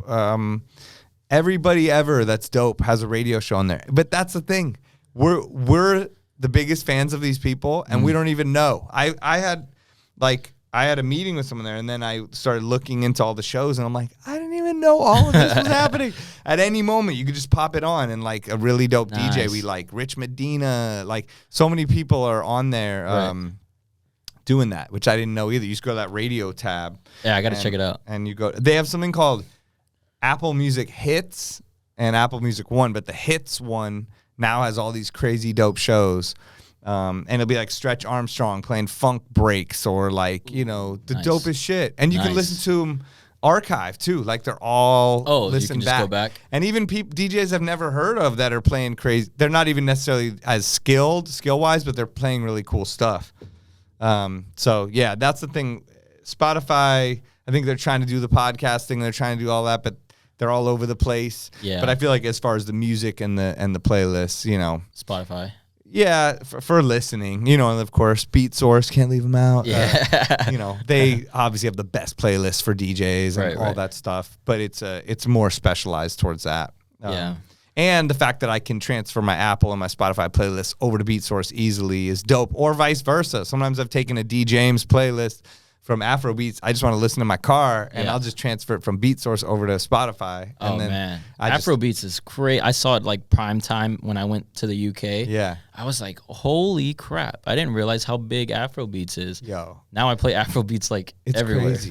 It's crazy. And even in the past couple months, I feel like it just got added to this Billboard charting thing. And it's getting, I mean, right now on the radio, I know it's not traditional Afro beats. I don't know if someone's gonna kill me for saying this, but the Doja Cat song "Woman." I mean, that sounds like Afro beats to me. Yeah, it's the same vibe. They were playing that in They the play UK. that here on the radio all day, every day. And like WizKid is so mainstream. WizKid, that other song, I forgot what it is, but there's huge Afro beat song out right now. Yeah, CK, Love Nawadi. I mean, the fact that those are pretty big right now, I think, is a vision into the future. And they were playing those like 12:30 like prime time, and people were just like Right. geeking out. Like Yeah. if you just played a DMX track. I think the only place that happens is a specialized party or London, obviously Africa, cities out there, you know, Ghana, Nigeria, and South Africa and stuff. But and New York. Like there's this party tonight. I wish I was in New York tonight. All Afrobeats. Wednesdays by DJ MoMA and Ellie Escobar called Dance, Dance, Dance. And I went there, I don't know, like a bit before the pandemic. I was just in New York on a Wednesday night. My friend's like, yo, you're there? Go to LeBain at the Standard. And I was like, I'm by myself. Like I feel weird, you know? And he's like, just go, trust me. So I just go, just show up. I was like all by myself, just like chilling in the corner. And holy shit, it was like, they were playing, they're insane DJs. They're some of the best DJs in the world, those two guys. But like, so they were mixing in other things, but it was mainly Afrobeats. And this was 2.5, 3 years ago. Oh, wow. And oh my God, I had to just Shazam the shit out of it. That was and me. People are dancing and like, it was so inspirational. I went back to my room until the sun was coming up. And I'm going through these playlists and songs and learning. And then I remember I came back and I played a Afrobeat set at the Beatsource party. And that was the first time I met D. James and all these people. And he's like, how do you know about all this? And I'm like, I was just in New York and I'm listening to them. And now it's, I mean, MoMA's going to South Africa and doing all these things all over. Gotcha. So that party, I saw them promote that it's back in New York tonight. I was like, oh, I wish I was there. Yeah, man. But it's parties like that. It's yeah. being around that and getting that inspiration. I had the same like experience. I went the first night, heard a bunch of Afrobeats. Yeah. Went back to the hotel room and was like, I'm downloading all this stuff because I knew I was gonna play the next day.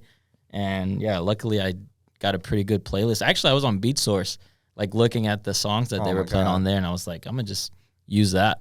Yeah, and it worked. D. James has so much. Yeah, like, D. James. D. James was there. I was hanging out with D. James and G2.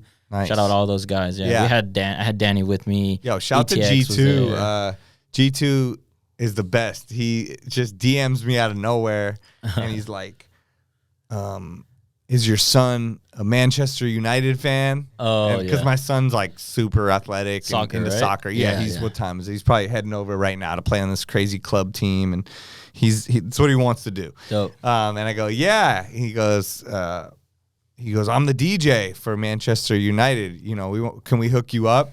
And I'm like, yeah. So he ended up sending me a custom jersey with DJ Spider on the back and like Ronaldo's number. And then he sent my son one with a Ronaldo jersey. And we both have it. We like took pictures. That guy's the best. Just like he did it out of nowhere. Yeah. You know, and I was like, yo, I love like that. My son couldn't believe it. You know, he's like, wait, what? You get sent things like that? You know, it's just so cool. Like his dad. His hospitality was so nice too when we were over there. So cool, man. So and that man can drink, dude. Really? Yeah, oh, God, G2 can drink. Well, I'm going to go. I got to go out there. I was talking to Prospect actually yesterday, the day before, and about trying to get out there because I really want to just go DJ out there again. And I think I went out there in Scotland, right? Yeah, he is. He works with Charlie Sloth. Right, and, I'm going to have them on the podcast too. Ooh, that's eventually. Gonna be cool, man.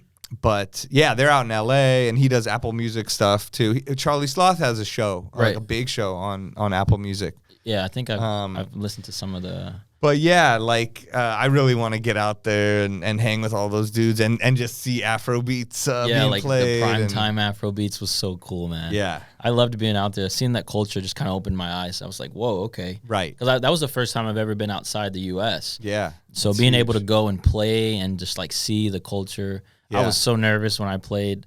I think I played at a spot called History. Okay. And it was like 800 people club and we walked in prime time. I was so nervous because the guy was playing a bunch of songs I've never heard before. It's like drill music. Oh, yeah. Is what it was. Yeah. Right. And so I just... It's like drill and like grime. From out there, it's even crazier. It was crazy seeing them like get lit to that stuff. So I just started playing like Pop Smoke and just stuff kind of similar to that vibe. And it was a good time. But you'll love Manchester, dude. Yeah. Yeah, it was so much fun. So much I gotta fun. make it out there. Yeah. Hopefully soon. Maybe this summer. We'll see. Yeah, if you go, I'll go. Shoot. Okay. Because I want a reason to go back out there. Prospect too was like, "Come on, man, I got you." Yeah, I talked to him yesterday. He's like, "When do you think's a good time?" I'm like, "You tell me. I don't know." So I'll figure out when we can make it happen. Yeah, maybe after the Beyond the Music retreat or something like that. Dope. So man, we've hit so many angles. Is there there was some other stuff I wanted to talk to you about, like what music is working for you right now? You know, like I think you mentioned earlier, like just like genre wise or song wise or Man, in Texas, I think we're really liking like the guaracha remixes. Okay. My homie ETX back home makes some really dope ones for DJ City actually. Yeah. I'm always hitting him up like, dude, send me some of your stuff, bro, please. Yeah. Because they love that stuff. Like prime time, it's just like energy. Right. I feel like even in Vegas that stuff works. So I was playing some of it. Dope. Yeah. Yeah, guaracha's huge. Well, because you mix it in with the peppers and stuff. Exactly. You know, even if it's not the exact genre, like it fits. Just kind of give it the Latin up-tempo vibe. Latin. I'm still playing like, you know, big room stuff, which I think more is like more tech house now, really. Right, like almost that minimal tech house bass line with something they can recognizable they could sing along to a little bit. And then hip hop, just like normal. But other than that, man, I think Texas is pretty open to everything, so it's pretty cool. What nights are you playing, or what are your residencies? I'm pretty open. I'm kind of weird about residencies because I like to jump a lot, especially right now. But I did pick up a residency on Saturday at Punk Society. On Saturday, and then every other Sunday I'm at El Chingon in Fort Worth. Dope. And I think hopefully they're gonna start having me flying to the El Chingon in San Diego at least once a month as well.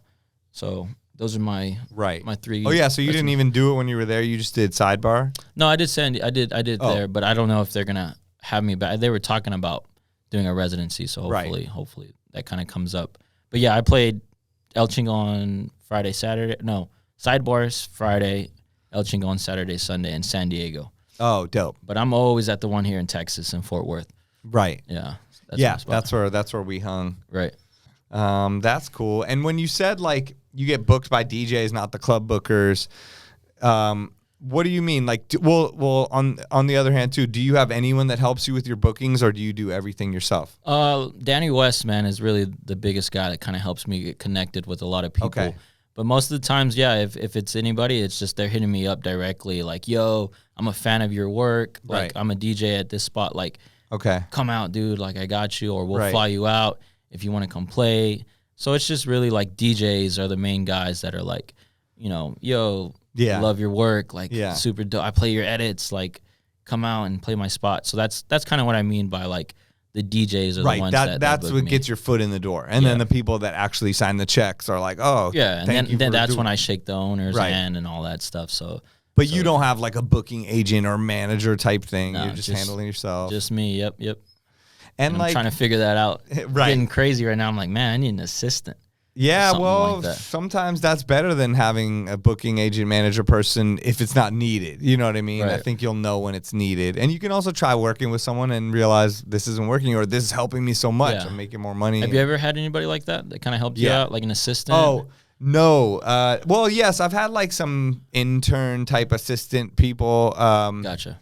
I think the only problem was that anyone that I worked with, like, was super dope, and so then they would like go do something really dope, and they wouldn't stay my assistant.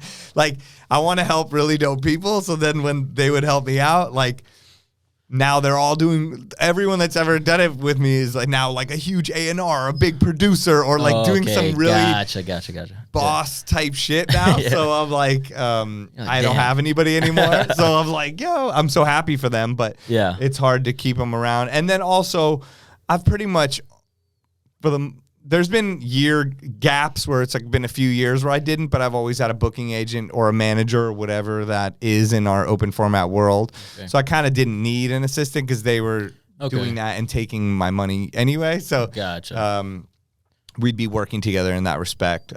Sweet. But yeah, I mean, there comes a point where you either could build your own thing and have an assistant, and that's in a way investing in yourself, you know, same thing where you're just paying out, or just hopefully get a booking agent manager person who's going to get a percentage, you know, because you don't want the assistant to be working off the percent.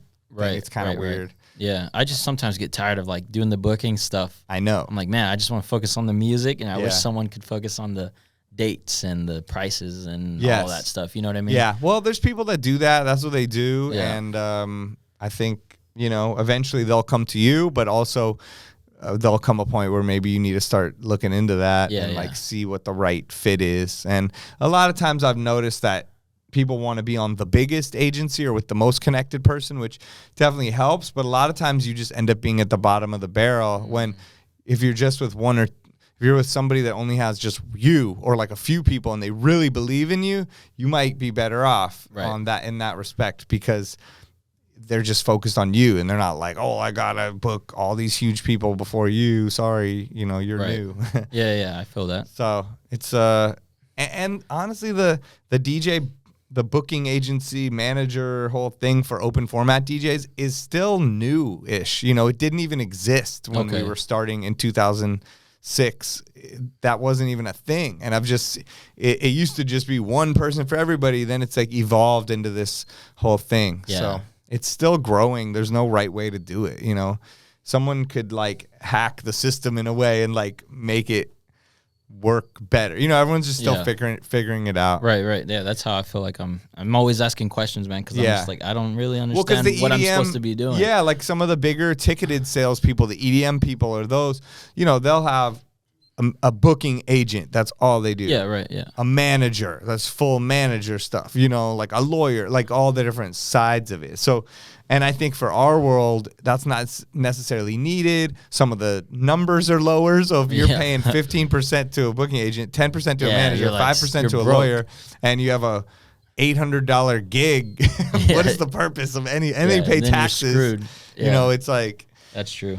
That's the thing, you know, but hopefully they make you more money and it all works out. Right. And that's what we've been talking about. Anyways, that DJs need to get paid more money, trying to up that. Gas prices going up, so DJ prices need to go up. Yeah, gas station across the street, $7 gas right now. Yeah. That's crazy. Yeah, it's nuts. I was driving through when I came right now. I was just taking pictures of all the gas prices. Oh, my God. I drove up. This is nuts. I mean, we're in Beverly Hills, so this spot is extremely expensive, but still, $6.99. I'd never seen it that high. That's crazy. That was like... Thank God I got an electric car. Me too. But my wife doesn't, so I'm just like... Still paying for it. We still see the credit card. Yeah. Like, damn, it's that much. That's nuts. Yeah. Oh my God. Well, is there any any other stuff you want to touch on, like that maybe we forgot to talk about? I feel like we hit like a lot of angles. Yeah, for sure. No, I think we did hit about everything. Yeah. Social media. I just want to make sure that a lot of the younger guys are just know, man, to just be you, like I said, and work hard, man, because I feel for them. I see a lot of the younger dudes, and I just want to make sure that you know that things are going to happen if you just stay consistent and work hard. You know, that Mamba mentality for sure. Yeah. But yeah, other than that, man, I think we did cover about everything for sure. You got any questions for me? I do. I always have family questions, man, since I'm a new family man. How is the life like traveling constantly when you're like hardly ever home? Like I think this last week I was home for one day throughout the week because I hit 3 different cities. And I was just like trying to comfort, my family. How do you do that? How do you do that kind of stuff? I don't have the answer, I will say, unfortunately. Besides that, you just gotta try to balance as best you can. Just like anything else, you just give it your all, give it your best, and be as genuine as you can in every situation. Same with the family. And I'm still learning. My kid's 9, he's different than when he was 2. When he was 2, he doesn't know what's happening. He doesn't remember when I was gone every week when he was 2. So now it hits my wife does, and thank God she was like, go do your thing. And thank God we had people to help us and parents and this and that when she needed to do stuff. But it's hard, because now that he's older, it's like, when are you going? Where are you going? When are you coming back? What's happening? Are you going to come to my game? Oh, you missed my tournament. So it's a different thing than like, he's like a person now. He's going to remember this. His feelings will get kind of hurt and stuff like that. Yeah, kind of. But then at the same time, I guess there's that balance of don't be too hard in the same way, don't be too nervous. Don't be too hard on yourself and beat yourself up. You got to do this. You're doing this for your family. You're going and doing all this stuff for them. And you're doing it for yourself. There'll be a point where your kid is old and out doing their thing. And so you got to still be yourself and be successful in doing your thing. So I think it's just a matter of just really like finding that balance, you know, and but also not putting the work stuff too much ahead of your kid stuff, because there is a lot of things I missed out on through family stuff looking back, where I'm like, that probably wasn't that important, or going to this thing, or maybe picking and choosing what I go to, and just realizing that you have some things that some other people don't have, you know, whether it's a pro or con. But yes, I want to just fly off to South by Southwest. And yes, my wife probably would have been cool with it, but I don't know. Should I be going and spending all the money and doing the thing? And you can decide what's worth it or not. Cool. Yeah. I'm going to take all that in for sure.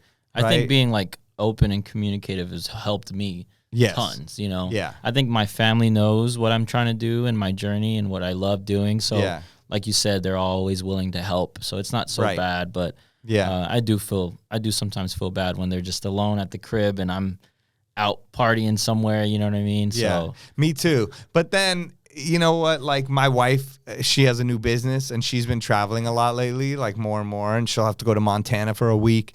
And I kind of get to see what she's like, you know, so she's gone for the week and it's all good. You know what I mean? Honestly, we have we miss her. I love having her around, but like, it's great. We have a great time. Everything's cool. We're not like, I don't think we're thinking about her as much as she's thinking about us, or vice versa. Like the way that when I'm on the road, like, damn, I'm missing out on everything. So that's me. They're fine. You know what I mean? Really, when it comes down to it, they're all good. They probably weren't even thinking about me. Yeah. And that's what the pandemic taught me, was I was home for months. And it was, in a way, I felt like they were annoyed with me. Like, I'm like, all that time when I'm like, they must miss me so much. You know what I mean? It's like, oh, they were fine. Like, I'm like just making it harder on them sometimes. You know what I mean? It was kind of nice just to have me 4 days, you know?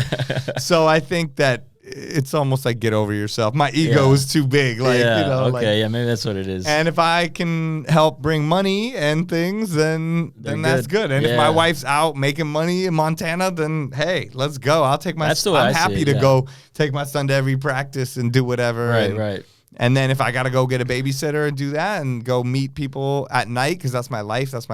And this is just our weird life, you know? And it is weird. It's different. Like, I can't speak to my dad about it because he doesn't understand. Yeah. You know what I mean? The industry is just weird. So that's why I'm always asking DJs. I'm like, dude, how do you do it? Like, I want to know how you do it. Is it hard? Is it easy?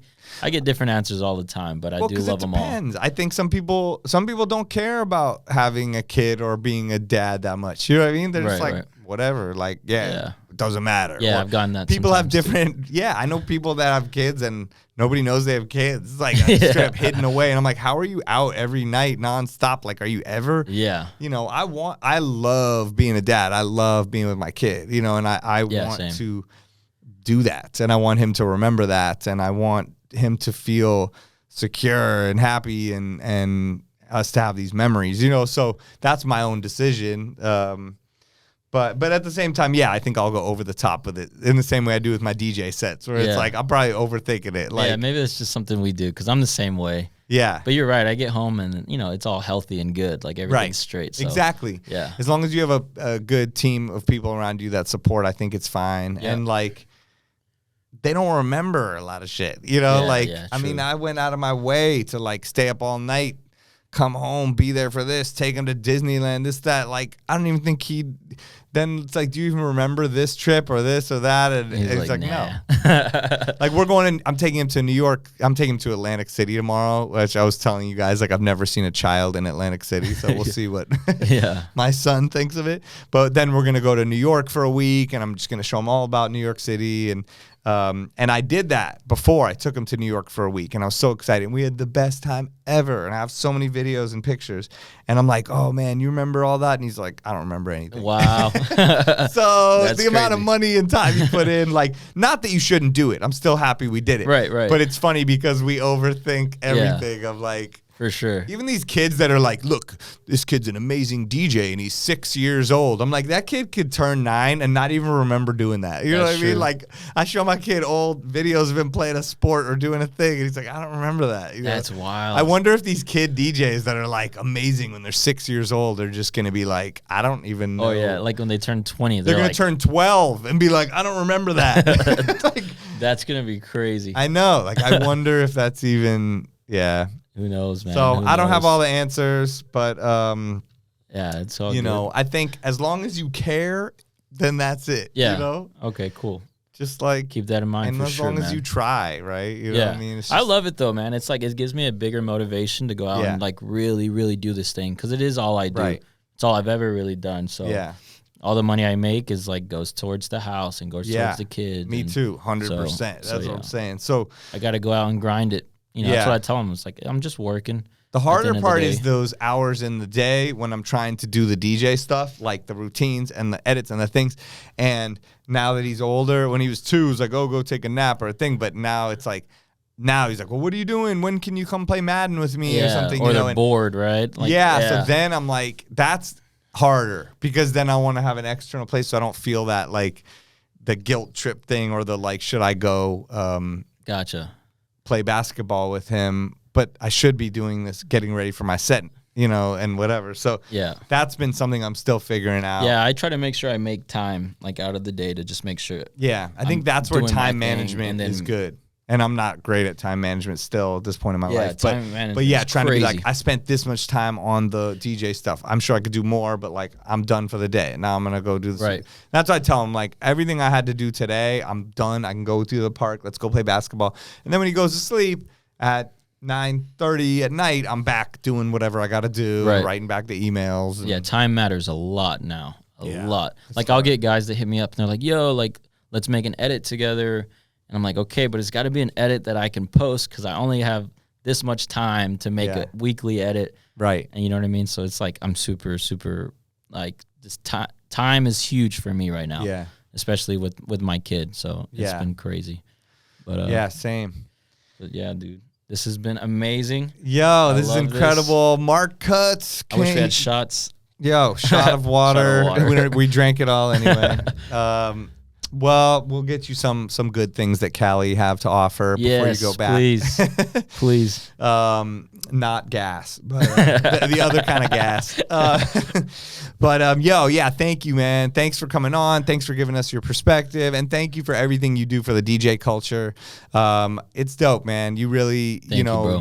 your generation is adding so much, and you especially, from the radio shows to the edits to the remixes to all the stuff you do, I think is really dope. And just your attitude as a whole, I think is amazing and such a, thing that is needed in our industry. So thanks, man. Yeah, dude, that's cool to hear, especially Yeah. from you, bro. So Yeah. Thank you. Yes, you, man. we're all here to support each other. Yeah. We're all a big DJ fam. And there's enough room for everybody as much as we're all like these solo artists, It's like a weird thing, we're like boxers or something. Right. Heading into the ring. But yo, thank you, and have a safe flight back to Texas. Yeah, man, for sure. Thank you, bro. All right, peace. Yo, thank you to Mark Cutz for flying all the way out here. We didn't even do it virtually. He flew all the way out here, and he's flying all the way back to Texas the same day, and that is incredible, and I give it up for him. That was amazing. So glad he did that because it was cool hanging out. And thank you guys for listening. Keep in touch, rate and review the podcast, and hit me on Instagram at DJ Spider if you want to. The 20 podcast is produced by Beatsource. Join us next week for more interviews as we discuss music that matters to DJs. I'm DJ Spider signing off. Peace.